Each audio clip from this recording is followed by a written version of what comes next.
slave drivers. It's almost 6,000 years old, and they have very, very sophisticated methods. They use secrecy, murder, bribery, and ridicule as their main weapons. And they've had a very good run, but, it's checkmate for them as far as I'm concerned. They're not going to get away with this. They better realize it. It's game up. They've been exposed. People know about them. They're on to their game, and it's not going to work. Because all you got to do is target the eye. Hollywood, the people in Hollywood have been trying to warn Americans for years. If you look at Tolkien's movie, you have this eye on the top of the mountain. Destroy the eye and save the world, right? Or The Matrix. Even Stanley Kubrick gave up his life to expose these people.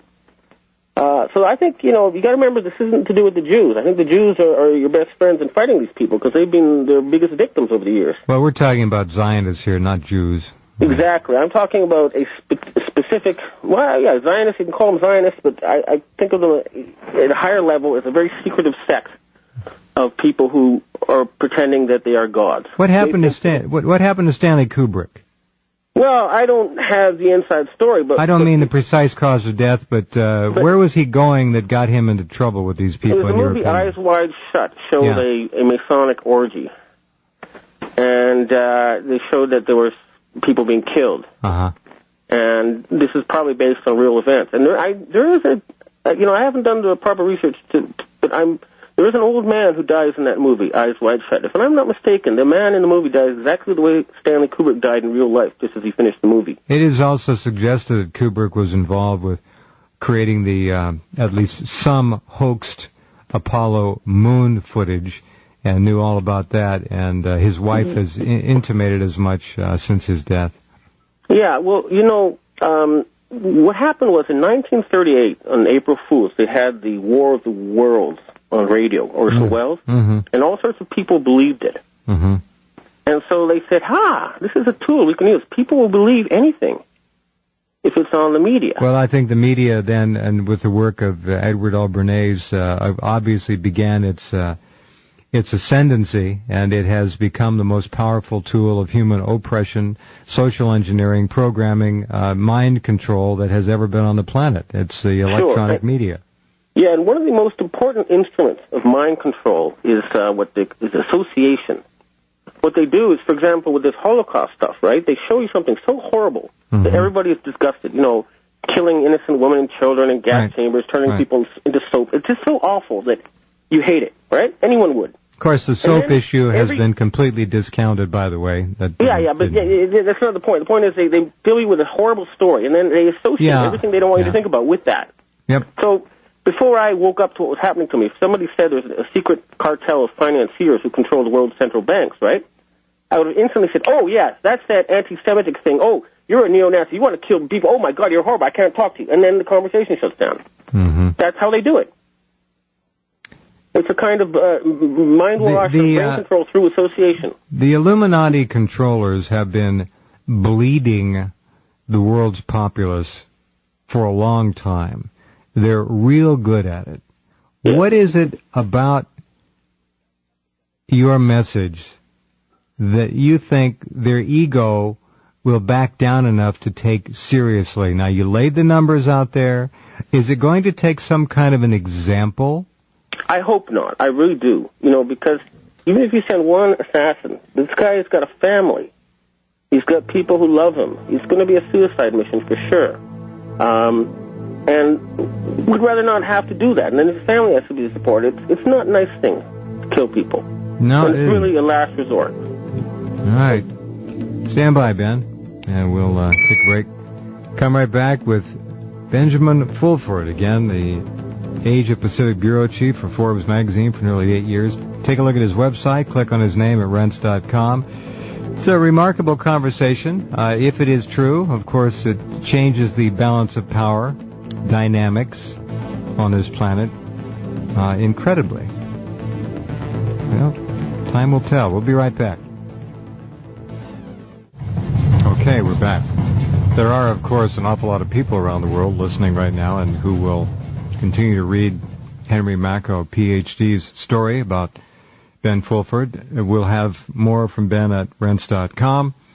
And they are probably cheering for this, or they're certainly entertaining this concept and this program with a great deal of guarded optimism, shall we say. It'd be nice to see that the status quo, which is quite clearly hell-bent on creating an Armageddon, could be stopped somehow.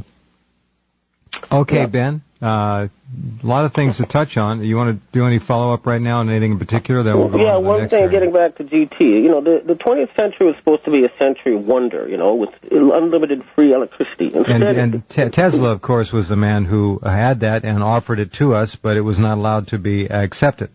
That's right, and that's part of why they killed my great-grandfather, because he was going to finance Tesla. So they turned it into a century of horror. They need war, they need fear to control people.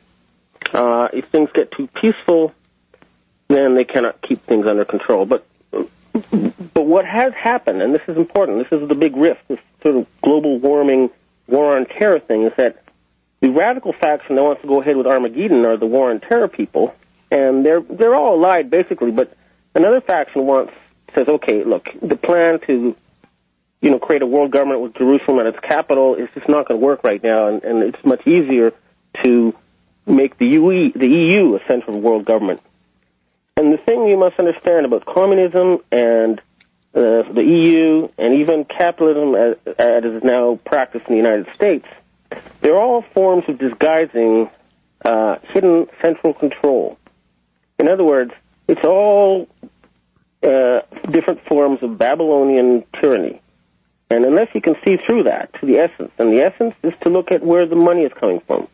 Finance. I was a financial journalist for 20 years, and it took me a long time to figure out that finance is just propaganda.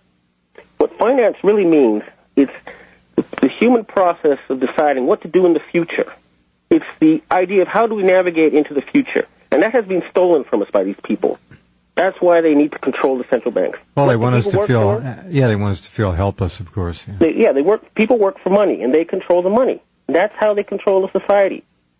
People who say the wrong things get fired, or killed, or marginalized, or invited in. That's how they control. It's through money. If Jesus Christ were alive today, when he was alive, he went to the temple, he overturned the money changers' tables. If he were alive today, he'd go to the Fed and he'd unplug the mainframe. That's what he would do. Unplug the mainframe.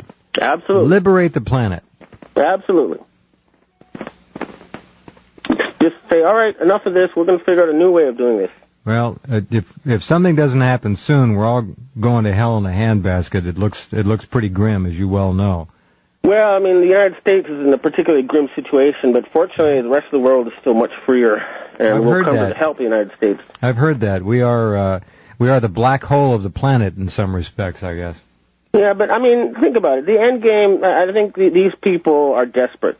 Cheney and Bush, they've got 18 months left. The whole country is turned against them. Even the puppets in Congress, people are onto the fact that they were put in there by people with money, not by people with votes. Yeah, well, they completely turn into something else when they show up in Washington, D.C. Their constituents no longer matter. The betrayal factor here is off the scale. It's unbelievable. The treasonous behavior of Congress, the traitorous actions of those at the highest levels of government is almost unimaginable. We have to remember, these people are scared, okay? They are being threatened with murder at the highest levels. These people, like Edward Kennedy, I mean, look, these people, they killed General Patton, they killed the Kennedys, they killed Martin Luther King. They murder, and most decent people who want to go into politics think about making people's lives better, and they don't know how to deal with a gang of murderers, especially a very old, sophisticated. That's a very good point. It's gangsters. That's what's there running the show. You're right. And that's why you need gangsters to fight gangsters, and this is where these Asian people come in. They know how to do a gang war. And the first phase, which is what I've initiated right now, is a shouting match. You say, look, you better listen. And if they don't listen, then we go to the next phase. What's the timetable on this, Ben? I cannot discuss that, Okay. You can't let people know what you're going to do. I understand. But I'll tell you something interesting. There is a force of 3,000 ninja assassins, okay? Now, these ninjas are 2,000-year-olds Colt or whatever, of school of martial arts. One of their specialties is